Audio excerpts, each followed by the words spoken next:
Il y a un mot qui me vient à l'esprit, c'est mystère. We're not artists, but we want to create beauty. Lambic and blending Lambic is all about respecting nature. The fact that we don't know exactly what's going on causes intrigue and mystery. La bière qui n'a ni Dieu ni maître, c'est le lambic. Está viva. Ça participe à quelque chose quand même qui est pas mystique parce que je le suis pas, mais qui en tout cas apporte une dimension un peu spirituelle à la bière qu'on fait, quoi.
It is just the fermentation of beer without the addition of yeast. But when we talk about wild, that means like the yeast is coming from nature. It is the best expression of the agents of fermentation that exist in a place at a particular time. It comes from the air and the brewery environment that's inoculating to the cruise ship.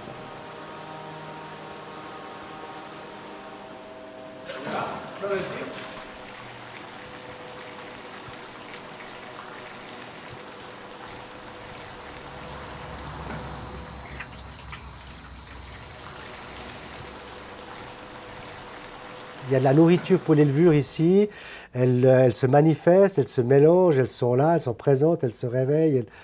C'est quelque chose qu'on ne contrôle pas, il faut jouer avec. Esto era una bodega de vino anteriormente. Ahí había una vida que estaba aletargada y lo que nosotros hemos hecho ha sido volver a despertar esa vida que había en la bodega, ¿no? I believe in creating, of course, special places where certain microorganisms can live. The more you brew, the more the building comes inhabited with different guests, and hopefully the ones that invite themselves are the ones you want. And that's why we built a little roof above the cool ship. We made it out of oak, and the sidings are made with prunings from our vineyard. To encourage it sort of further, we built a little canopy to hang over our cool ship that was made from disassembled barrel staves. And this wasn't just because we thought, oh, the yeasts are going to come from here, but it was like a kind of just a gentle push, maybe. Dans l'air, dans les bâtiments, en nous, peut-être.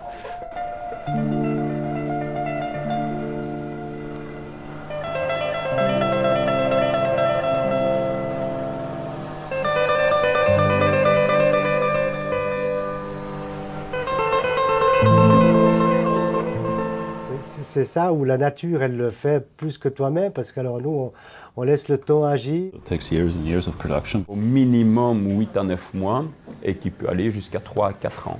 El tiempo hace mucho trabajo. Ce qui est super, c'est qu'il ne faut jamais être trop pressé avec ce genre de bière.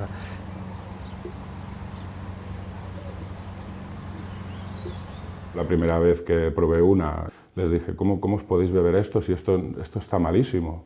It's got that pleasing acidity without being like, getting you like, It doesn't have that aceticness. It's dry, a bit herbal, cheesy, incredibly dusty. There's some lactic sourness that's not too buttery, like citrus, orange, lemon. Tenemos un chip sobre lo que es una cerveza, ¿no?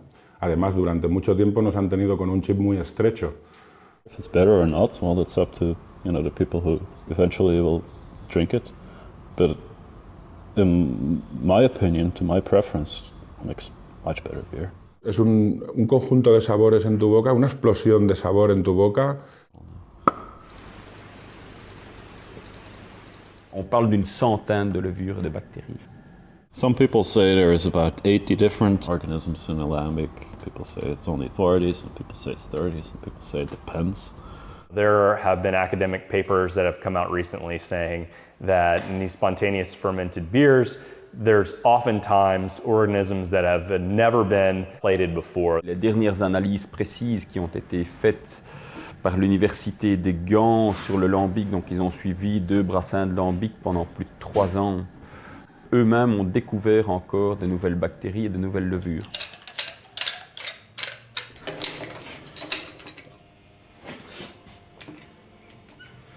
All I know is it's fermenting and the beer that has finished fermenting tastes good. We just know that there are quite some varieties present. On sait qu'il y a 16 levures et 8 bactéries qui jouent un rôle majeur dans la fermentation. We know how they behave. So I have an idea of what usually happens, but we don't know exactly what happens. That kind of mystery is a little bit beautiful. I'm happy with what's there, and sometimes it's best not to know.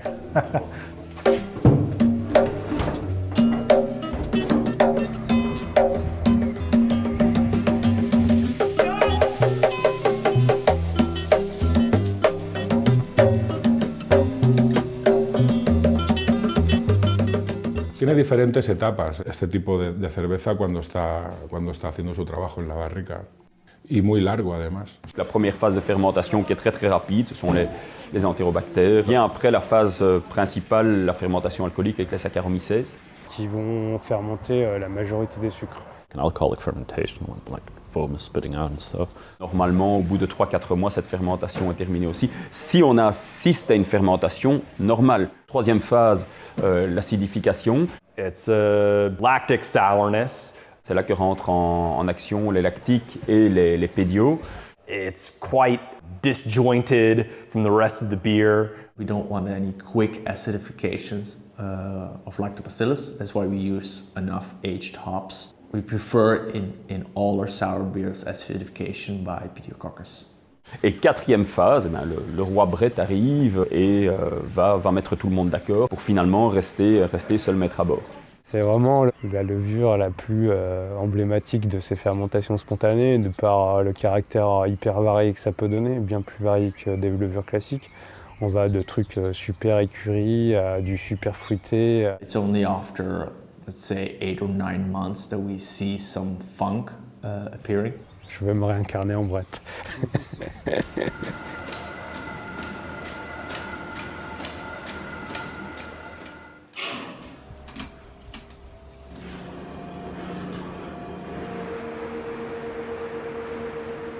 But, we're not looking at this beer under the microscope all the time, so we can't say that, like, okay, well, this organism is responsible for this part of the fermentation, and that organism is responsible for that part of the fermentation. O sea, tiene varios caminos que al final se encuentran, ¿no? What's active from day to day, exactly, we're not sure. Sometimes the mystique of things can disappear if you start analysing it too much. After the first year, I don't think much is happening. It's mostly the aging process, the micro-oxidation you get through the barrel. For sure, still things are happening, but to a lesser extent. You see those little peaks and troughs as the beer changes with different fermentations, different flavours coming in and out. Il y a des phases qui peuvent être complètement aléatoires. When you taste the beer and it tastes a little unexpected, I think that can be fun. It goes through so many phases. I just try to. I can't control it. That's the thing, but I at least I can taste it. On ne sait pas très bien quand on va goûter une bière sur un fût ce que ça va donner. On peut avoir les larmes aux yeux parce que c'est parfois fabuleux. Et on peut grincer des dents parce que ça ressemble à rien.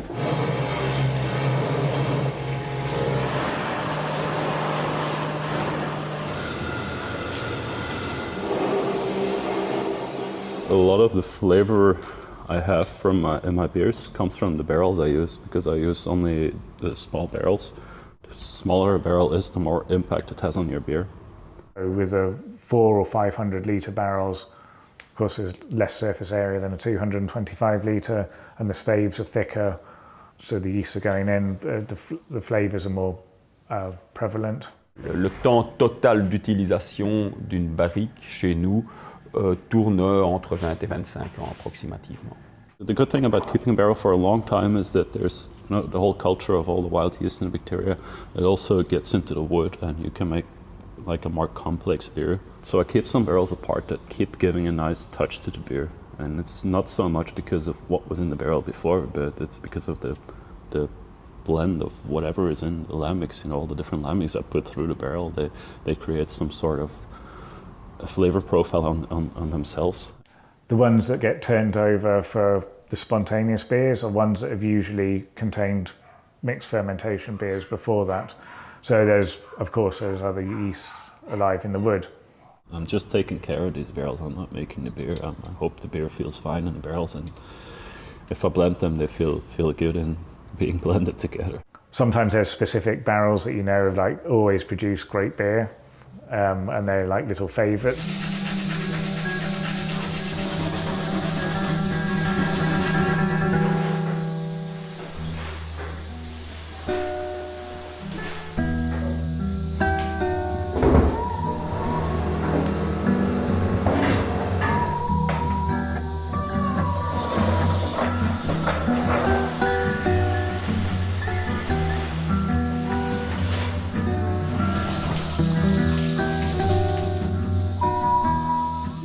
I don't want to get into too much like romantic register about barrels, but at the same time we see it like it's completely different than with stainless steel.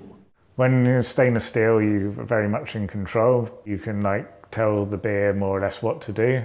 Conversely, when you're working with wood, you have very little say in what goes on. You're working with a semi-porous material with no temperature control. It's not a material that can be sanitized. The same beer in different barrels can produce different results. No es que no tenga ilusión elaborando una ale, pero aquí es un año, es una paciencia, es una espera, ¿no? Es el decir, bueno, a ver hacia dónde va, ¿no? It's more fun working with wood than working with steel. Une barrique, c'est quelque chose de sensuel, quoi. C'est du bois, c'est un bel objet. Oak is quite sort of romantic. People can't help but like loving the craftsmanship in there. There's one really stupid thing. So when I take a sample of a barrel, or when I start pumping a barrel, or whatever I do with a barrel, I always knock on the barrel. Il m'arrive parfois de parler même avec mes fûts. Ouais. Pas des longues conversations, hein, entendons-nous bien. Like knock a barrel, you knock a door before you go in. It's being polite. So if you go inside a barrel, you knock it in, you go inside.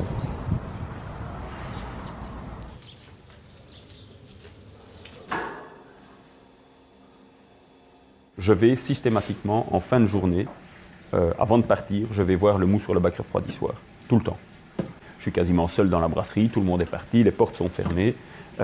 Je vais le saluer. With the beers in the oak, the best we can do is hope to guide them, or generally be their caretakers, stroke curators. Maybe I'm just trying to be a shepherd of the beer, of the barrels, of the fruits.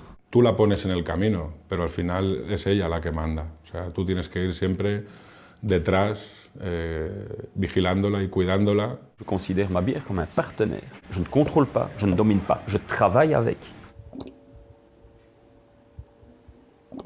A lot of things that we do, there might not be like a scientific ground for it, but somehow it works for us. We're approaching it much more from a sensory perspective and saying like, okay, well, when we do this, whatever this may be, then the flavors that we like are created.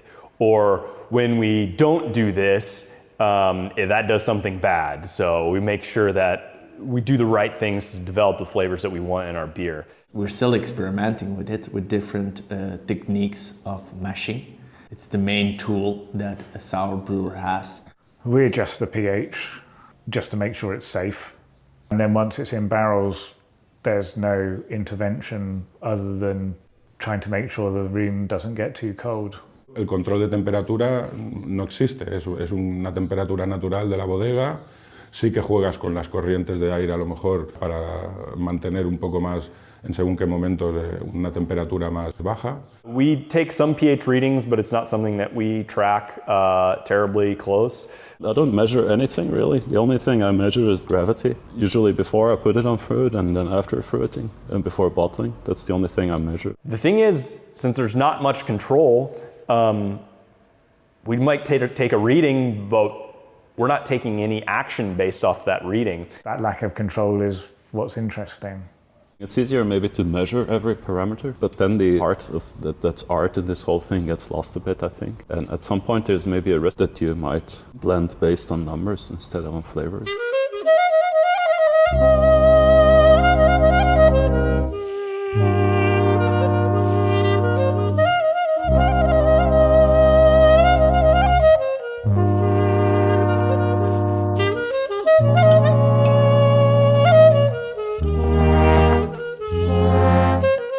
On ne fait jamais la même bière vu que la fermentation est une fermentation naturelle. Donc ça c'est le rôle de l'assembleur, d'aller goûter ces bières, de les assembler entre elles. I can transform two beers into something completely different. It's like a painter with a palette of different colors. That's you know the different beers I have. I add some fruits to it. You know, so many different colors, and the colors are what they are. You can't really control them too much. And you have to, with what you have on your palette, you have to make a painting and, you know, give it your best shot every time. Il faut travailler avec ces bières-là, il faut assembler ces bières-là. Chaque année, il y a des bières qui partent à l'égout. Parce que justement, on ne sait rien en faire, ce n'est pas bon. I taste through the barrels, and if something seems off, then the barrel comes out. I think you get a feeling of when something could be good, so it's best to leave it, and a feeling of when this ain't going to be right, best to dump it. This one's strong. If you taste for too long, too many blends, you can get some serious palate fatigue. I've done it where I tasted too much and then the blend, I came back and tasted a day or two later and it wasn't what I thought it was. The human palate is quite an advanced thing, and because we make beers that we like to drink, we do the blend according to what we like, and that's it. One of the other things I'm very interested in is perfumes. And perfumes, you have 3 levels on which a perfume works. You have base notes, middle notes, and top notes. I work with 3 lambics, and for me, it's an analogy. Of course, it's flawed in every way, but for me, the base note is Girardet, low acidity but full body. The top notes on the other side, the top note is the Troch. It's like very light, very crisp, but has a high acidity, like very citric. And then the middle note is Lindemans, which has like a nice lactic profile, and it sits right in between those 2. And by blending those 3 in different proportions, you can make 1,000 different lambics.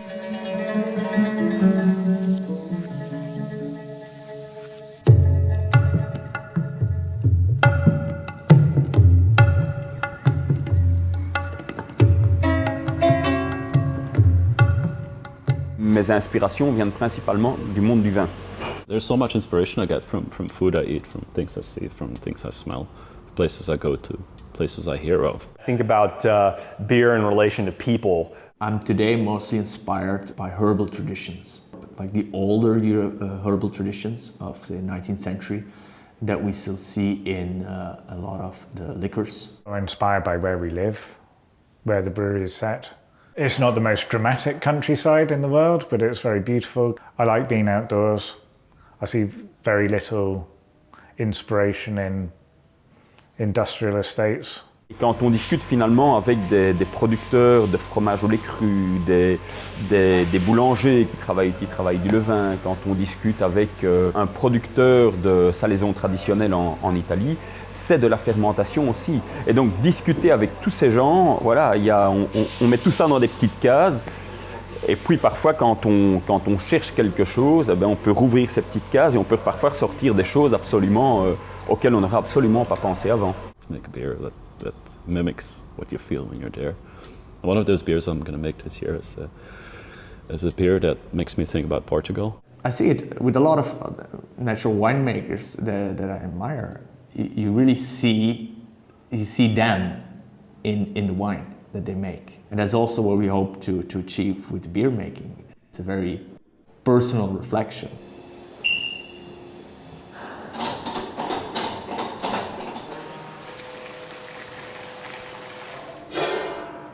Je brasse ici depuis quasiment 20 ans et j'ai tout appris de mon père et de mon grand-père. Je fais des fermentations depuis des années parce que j'ai commencé à faire du vin quand j'avais 18-20 ans.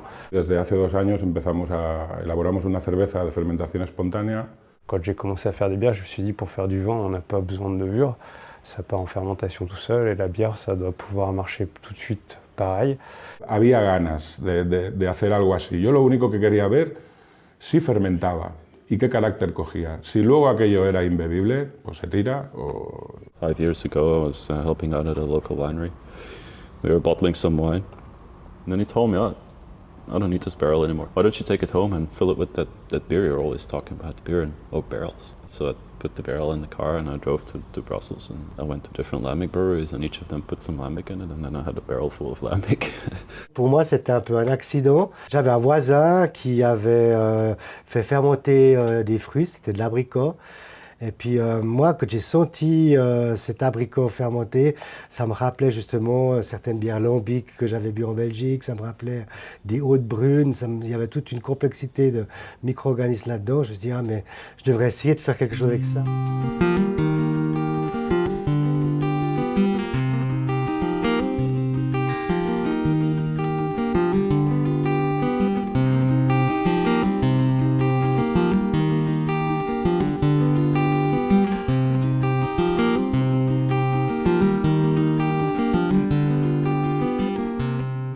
Yo aprendo cada año con la fermentación mixta. Cada vez que entras en la bodega, cada vez que pruebas algo, después de 18 años elaborando cerveza en casa, hostia, es ahora cuando cojo libros que me compré hace muchos años y es ahora cuando empiezo a entenderlos. Honestly, I don't know much about what I'm doing, but at least I'm doing it and I'm trying and I'm experimenting. We learned a lot just by making mistakes ourselves, but also thanks to Fora Assimilated to Funk, where there's a lot of openness about production techniques. Hay una teoría, pero a mí lo que me ha enseñado este trabajo es que la teoría, tranquilo, que ella misma ya te la va a romper esa teoría. On essaye de faire vivre ce côté informel pour aussi échanger, partager et progresser dans le domaine. All we can do is from our own experience, which at the moment is relatively limited, and also from talking with our different friends that we have in Belgium about their process and what works best and why they like them.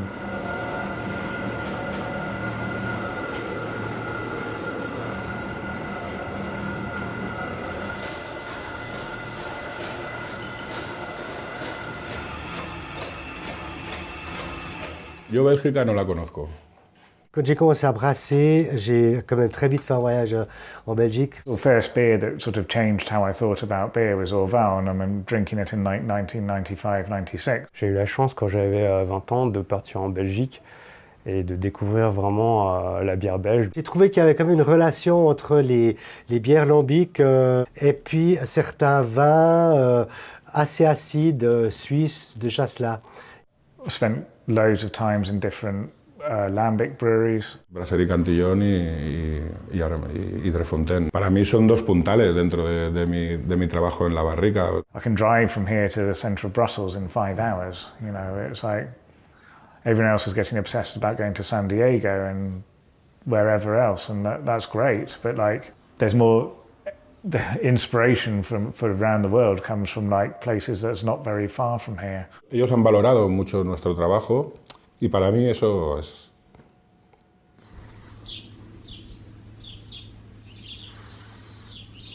Somehow people have bought into the idea that there's a specific climate in the Zenne Valley and the Pajottenland, that the air is somehow different there than outside it.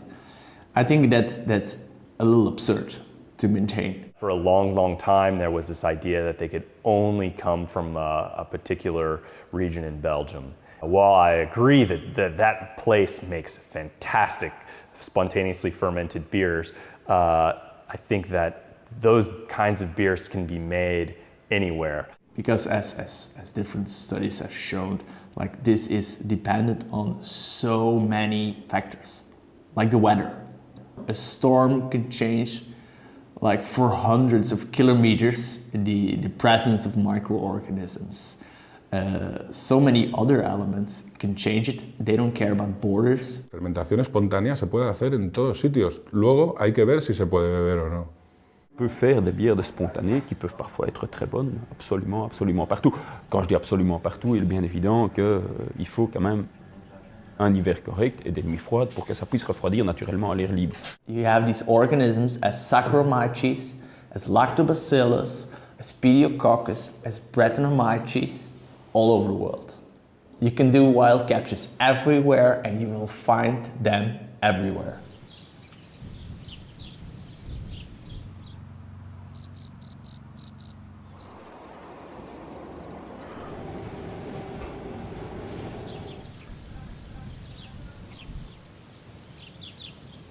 We are in Belgium, which is not so easy for, I think, a young new brewery doing sour beers. Because it's very difficult, of course, to compete with Lambic as an established tradition. At the same time, we don't consider ourselves as a Lambic brewery. We never talk or think about ourselves as a Lambic brewery. Ces autres bières de spontané, tant que ça ne s'appelle pas Lambic évidemment, parce que le Lambic est une bière bruxelloise et de la région bruxelloise, le Pajottenland, moi ça ne me pose aucun problème et je crois que si elles sont bien faites, ces autres bières de spontané ne peuvent que favoriser un lambic bien fait, un vrai lambic. On va avoir du mal à toucher au sacro-saint lambic gueuse en France ou dans les autres pays européens, quoi. Ça sera autre chose. I want to protect Lambic as being a Belgian product, maybe even from Pajottenland. You know, I don't know. It's I'm doing my thing. I'm making beer. I don't deal in politics. I don't want to get political about it, but we would never call a beer something that's going to offend people who've been generous with their time and knowledge with us on countless occasions. Quand on en parle, je parle d'inspiration lambic, mais sur une étiquette, je parle plutôt peut-être méthode Solera ou spontanée. Fermentación espontánea es lo más normal que podemos poner en la etiqueta, porque es que es lo que es. Après, il y a eu toute l'histoire avec les États-Unis de la méthode traditionnelle qui d'abord s'est appelée méthode lambic, puis après méthode traditionnelle. On s'est dit qu'on n'était pas les États-Unis, qu'on n'avait pas envie de calquer leur cahier des charges, qu'on avait notre propre identité. Nous, aujourd'hui, on appelle simplement ça bière spontanée ou bière nature. Jokingly, we sometimes say that our method is method antidote. We don't go into method traditionnelle or whatever. Method goose, method Lambic, method traditional. What's the next? Method goat? Who knows?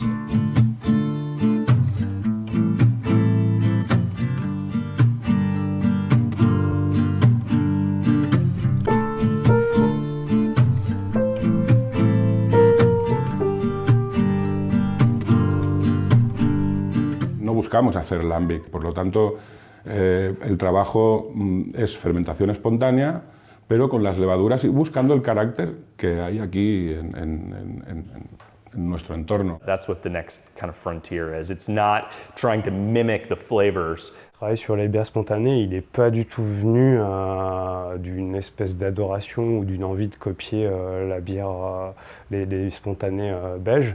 It's more about what the land and the organisms have to show us. On ne pourra pas aujourd'hui produire dans les montagnes à 700 mètres d'altitude une bière comme on l'a produit en plein centre-ville de Bruxelles en Belgique. We're going out of our way to make something that's unusual here in Switzerland. Mon idée avec ce lieu ici, cette vieille cave, faire que gentiment il y a une culture, un terroir, des micro-organismes présents dans le lieu, et ben on a remarqué quand même depuis une année, 2 ans que nos bières, elles commencent à avoir un vrai profil reconnaissable. Eso sí que es verdad que me enorgullece cuando las personas te lo dicen, ¿no? Que es que has conseguido tener carácter, ¿no? Spontaneous fermentation is fermentation by organisms from the land. It is the flavor of an area, and the word terroir is used to describe that. We could move all of this building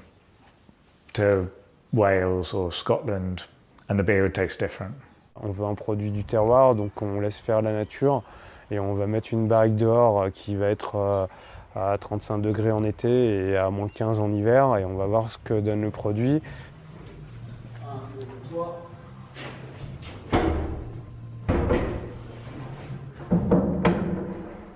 Il y avait pratiquement personne qui buvait un genre de bière en Suisse à ce moment-là. 10 years ago in the UK, people weren't that excited about. They are now, but it was kind of like the thing that got forgotten about. Il y a 25-30 ans, c'était, personne ne voulait de cette bière-là, hein. Personne. The whole revival of Lambic is somehow related to a revival of people looking for real things, authentic food. You know, you put it in your mouth every day, you live from what you eat. Et puis les gens ici, ils aiment assez bien l'acidité parce qu'on mange beaucoup de fromage, on mange beaucoup de fondue, de croûte au fromage, de beigne au fromage. Puis les vins qui vont le mieux avec ça, c'est les chasselas très acides. 100% spontaneous fermentation beer made here in East Sussex. Notre plus-value en France, elle est appuyée dans ce travail des vignerons, dans ce travail des barriques où on n'a rien à envier à personne en France, où on sait encore et on a gardé la culture des barriques, dans l'élevage, dans l'assemblage et tout ça. Aislamos conjuntamente con Ensis, que es un laboratorio que hay aquí en Cataluña, lo que era la levadura resultante de la setembra, agullonensis. Depuis que je suis tout petit, j'entends parler du Brett, Lambicus et Bruxellensis. Bon, maintenant, tout le monde s'accorde à dire que le Lambicus et le Bruxellensis ont le même ADN, donc le Lambicus a officiellement disparu, malheureusement, je l'aimais bien.